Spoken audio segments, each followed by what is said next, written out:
So the T5 Transporter we started 3 years ago is finally finished. So I've bought my dream van. Yes, there it is. Look at that, 2008 preface short wheelbase. Oh, that's nasty. Well, I'm going to take this van and mix it with that van.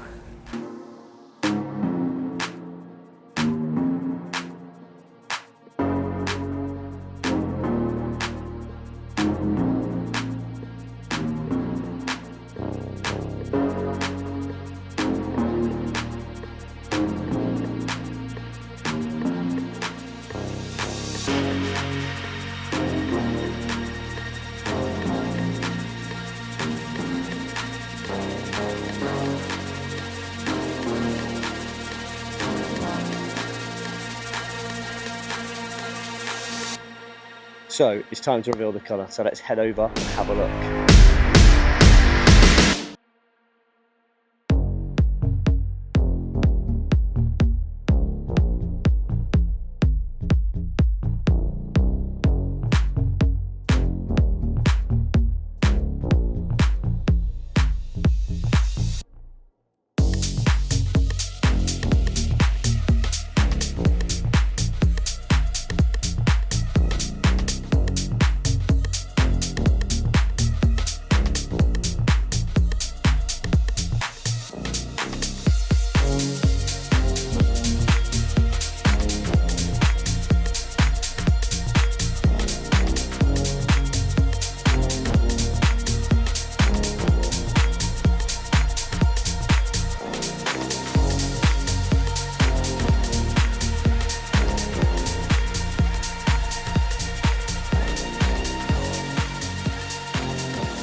Check back, and the last video we did on this was 9 months ago, so I thought this was a good opportunity to show you what we've done since, but also do a full recap of what we've done to this van or vans from day one right the way through to here. 3 years ago I had this crazy idea. I'd bought a pre-production left-hand drive Caravelle that had been sitting in the back of a warehouse since back when the Caravelle was first invented, or before the Transporter was on the road, 2003. I bought this vehicle and I didn't really have a plan of what to do with it. What was most attractive about this van was the engine only had 2,400 kilometers on it, and it was the 2.5 litre TDI that they did in the early T5s. The van sat around for a little while until I could figure out what to do with it, and then it dawned on me. I wanted to use that engine or a lot of the parts out of that van and the Caravelle setup to build my dream van. And that is where we've ended up now, with the complete T5 dream build in Aventuring Green. So much has happened to this van. So this van is actually a 2008 Shell that was originally a 2.5 that was blue, that we just found advertised somewhere on Facebook Marketplace that had just been sitting on somebody's drive. It was the perfect vehicle to take the donor Caravelle setup to make this van. So take the two vans and create one. Idea being, what was the finished result would be my absolute dream if I could walk into Volkswagen the day the T5 came out and spec something exactly as I would want. So starting off around the front here, as you look in here, you'll see the engine bay. So this is that original Caravelle engine that had 2,400 miles on it. You would think an engine with those kind of miles on would run absolutely seamlessly, but actually we needed to do a lot of work to it. So on top of that, it's had larger boost pipes, it's had a different induction kit put on it, it's had a bigger turbo put on it. But now, after a lot of work, it actually runs seamlessly, has loads of power, and it sounds good too.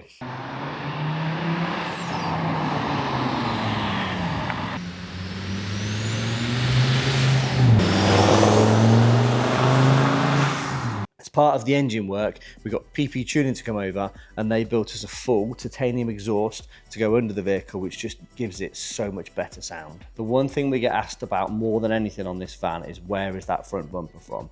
So your early T5 guys will know this is actually the Sportline splitter that's added to the original Caravelle front bumper. So this was a UK only spec thing, as with all the other versions of Sportline, but that Sportline was one of the very last ones in the country. In fact, we bought the last 20 I think the Volkswagen had before they destroyed the mold, which is awful because we get asked for it so much, but unfortunately you cannot get them anymore. They do not make that front splitter anymore, but it looks so good. It just adds that kind of sportiness and that exclusiveness to the original Caravelle front end that you got on the Caravelle and certain specs of T5. Other thing that's really noticeable at the front are the THQ T5 preface chrome LED headlights. So we went with chrome because it's the most OEM look. We also do a black version. You've got that DRL there, and then the indicator, the LED panel indicator, just to give it a slightly more modern lift. And also it gives us the ability to add LED bulbs, so the vision on the road is much brighter.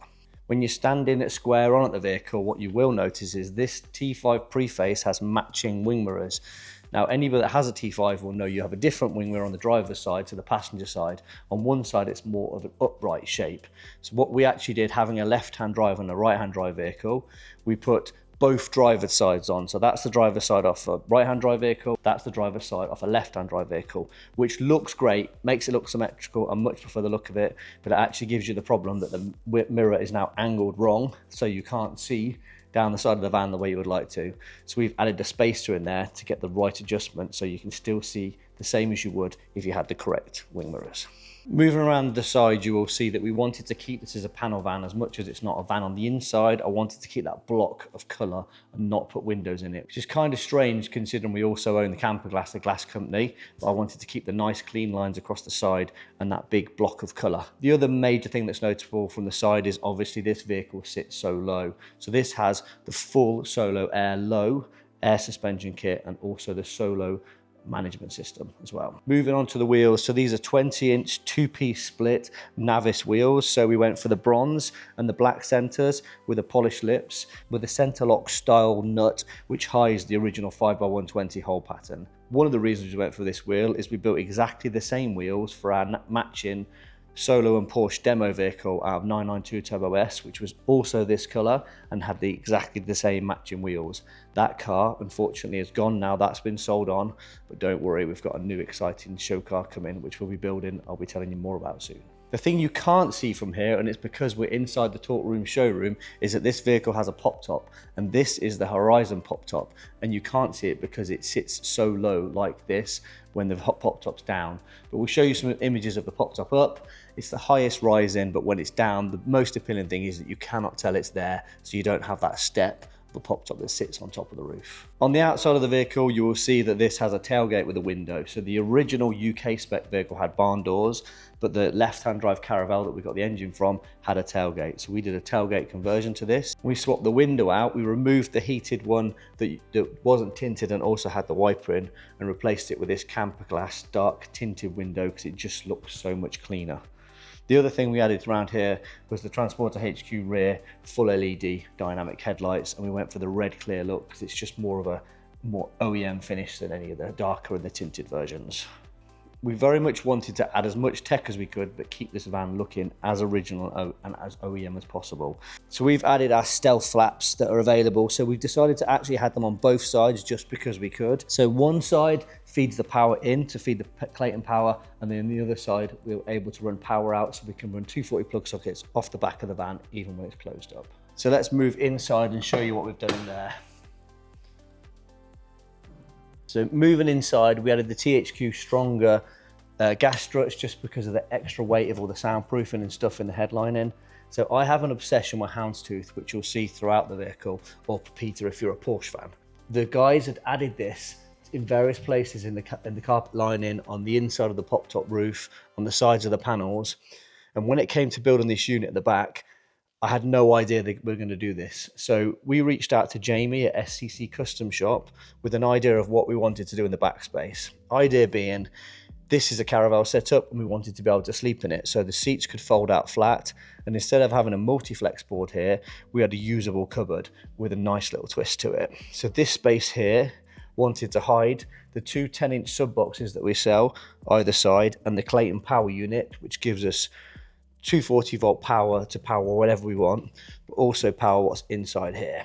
So Jamie and the guys at SCC Customs had free reign here. We give them a brief, but they went ahead and did all the design, and also went to the effort of getting this special houndstooth print on the back of the cupboard to complement many of the parts of this van. Inside, we had cupboards on actuators. When you flick the first switch, out comes the first cupboard, which has the THQ twin induction hob that we sell to a lot of the camper conversion market, that's designed especially to work with the Clayton power units. So I can heat on the two hobs, all flat and flush, that slides back under there, and then a scan strut wireless charger to put the phone on there. Then underneath, we have the light up unit with a chopping board that was made for us especially, the espresso mocha pot with the 2 little espresso cups with the houndstooth print on it, more charging points here with the 12-volt charger, scan strut, USB and USB-C chargers, coffee, grinder, chopping board, and even VW branded grill pan that works with the induction hob. To the side there, you'll see the LPS 3000, so the large LPS unit that Clayton Power make to give us all the power we possibly need to power this van, run the diesel heater, and also work with induction hobs. And down the side here, you'll see we've got 2 hidden away, tucked away at the side there, we've got 2 10-inch subs. The other thing you'll notice from the rear here is the van had to have a full audio upgrade. So we went with a full Hertz and Audison setup because we wanted the best quality we could possibly get. So around the back, you'll see we have these 2 speaker pods with the 2 Hertz speakers on the inside. Inside, as I've said already, you've got the 2 subs. You've also got at the front new tweeters and also door speakers. And it sounds incredible. So into the back section of the van. Wanted to go with nice warm lighting instead of going for like a dramatic ice lighting, but we wanted to reuse those Caravelle seats. So these are the seats that were out of the original left-hand drive Caravelle, but they've all been retrimmed with this Pepita or houndstooth pattern. The 2 singles as well as the fronts have all been trimmed, and we also have added, this is the Auto Finesse bag that we sell on our website with the Auto Finesse detailing kit for a camper, but this one was done especially for me with a houndstooth pattern on the back. So more details of that houndstooth. Like I said, I've got a bit of an obsession with it. It's perhaps not too healthy. I gotta tell you something. Bacon is good for me. But the guys 3D printed sections and embedded that into the carpet before they carpet lined it. So you've just got that little subtle details of houndstooth all throughout the van. And even when you look up at the pop top bed, the guys that could produce that for us, so that's Van Bus HQ, they CNC'd in the houndstooth pattern that fades away to nothing, so it's not across the whole bed. You kind of have to just look at it, but when you look closer you can see it. And then we've fully trimmed that in genuine Alcantara. Moving into the front section, so we've got the THQ center console with a fridge built in it and the extra chargers in there with a big storage space in the center there. And the seats, so these seats came out of a Porsche Cayman, I believe, a Sport, and I found them on Facebook Marketplace, and they already had the houndstooth pattern in it. The problem with that is when we tried to buy that same houndstooth to match the rear, we couldn't find the same size of houndstooth, so we ended up having to completely retrim these so the front and rear seats matched. While we were there, we also got a gear gaiter made in the same houndstooth pattern, and even a nice little sunglass case with the same houndstooth on the inside.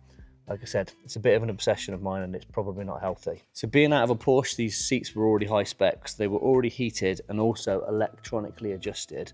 Now, I couldn't have these in here and them not work. So the next challenge was for Mitch and the guys to get them all up and running and wired. Well, as you can see, the electric seats work and they're also wired up to the original OEM heated seat switches that came out of that Caravelle. The inside had to look as good as the outside, so it was lots of little details, like even things down to the door cards. So the door cards came out of the Caravelle, but they've all been trimmed where they can be in Alcantara just to give it that modern and more comfortable feel.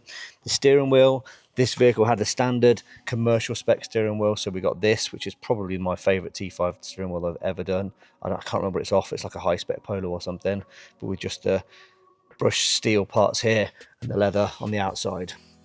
The clocks were a big challenge on this, so we had Darren over from Woodhouse and Carman and spent a lot of time trying to get the vehicle coding working. So we thought, in theory, it should be fairly easy, but it actually turned out that the left-hand drive wire and loom off a pre-production Caravelle is very different to a right-hand drive short wheelbase commercial spec vehicle.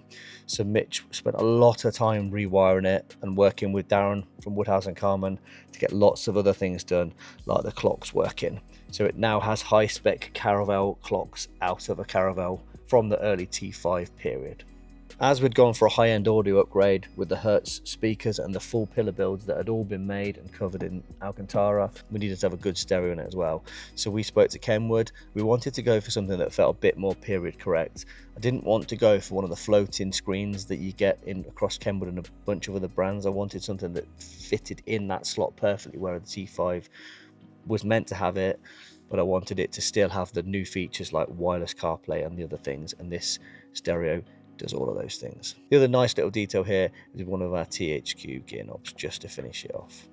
There's so many little details that went into this build and trying to get everything working. If the vehicle had it originally, I wanted it to have it in the new version of it as well. So the cruise controls all up and running, everything that would have been on the original high spec, the air conditioning, the heated seats and everything, as I said before, they all needed to work, and the guys worked tirelessly to make sure it all did. This van is now a fully functioning camper, albeit a very, very high-end sexy camper. But being a camper, if I want to use it, it needed to have a diesel heater as well. So the team fitted an e-dispatcher diesel heater underneath, and the controller is neatly it's hidden away here. So it's easily accessible, but not too in your face. To give the inside and the cab area that luxury feel, that Alcantara needed to go through everywhere, through the sun visors, through the headlining, down the A pillars and the B pillars. So we got Neil in that does a lot of our trimming, and he's Alcantaraed it all with this fine, nice detail and stitch, just to make this area and this space feel super luxury. So the other thing we did at the front here is we had the seatbelt webbing changed. So we've gone for this darker green colour, which is very similar to the Aventurin green of the colour of the outside of the vehicle. When I said at the start of the video the dream build was finally finished, there are actually a couple of little things that's still yet to do, but we couldn't hold out before we did a video, so we wanted to show you it now. One of those things is the Solo Air Management Controller, which is here. Mitch has designed this 3D printed mount that just needs Alcantara in, which will sit neatly in there with access to the controller, and also the base controller for the audio system will sit in there. That will finish that area off nicely. The other thing which we've not done yet, which we will feature in a future video, is this actually has an aftermarket heated front windscreen. So the windscreen went in at the very, very beginning of the build. We just now need to take this over to professional retrofits in Nuneaton, where they're going to connect it all, wire it all up, so in the cold winter months we can flick a switch and turn on the heated front windscreen. So much work has been done on this van. I have no doubt missed some things. It's well worth going back and looking at the previous videos we've done on this van. We've done several of them in the build up to this journey, but we've never really done a final finished video. Hopefully we've covered everything in today's video. I hope you've enjoyed this video. I'm sorry it's taken us so long to get this video out. Lots of people have seen this van now. It's been at several shows in various different versions, nearly ready, different wheels on it, but it's finally ready to hit this year's show season in its full glory, being driven there without any faults or issues or headaches. But it's an absolute pleasure to take this to the show. People that watch these videos come up, and there's nothing I love more than talking to people about this build when we're at a show. Many of you that are watching this video won't recognize this location. So this is actually a new project that we have and a whole new YouTube channel called Talk Rooms. If you're interested in anything automotive, not just transporters, the renovation of this building and many other things, head over to the Talk Room's own YouTube channel and subscribe there to get plenty of other automotive and building renovation content. I've bought this abandoned Saab dealership and I'm going to turn it into my dream garage. Ladies and gentlemen, welcome to the Talk Rooms. Hope you've enjoyed this video. Please do hit that like button. It means a lot. The more you like it, the more it shows to other people. Comment below. Let us know what you think of it. Let us know if there's anything that you don't like about it, or anything you think we've missed off this build, or what we could still add even now to this dream transporter T5 build of mine. If you don't already, please do subscribe to the channel, ring that little bell to get notifications when new videos come out, and as always, thanks for watching.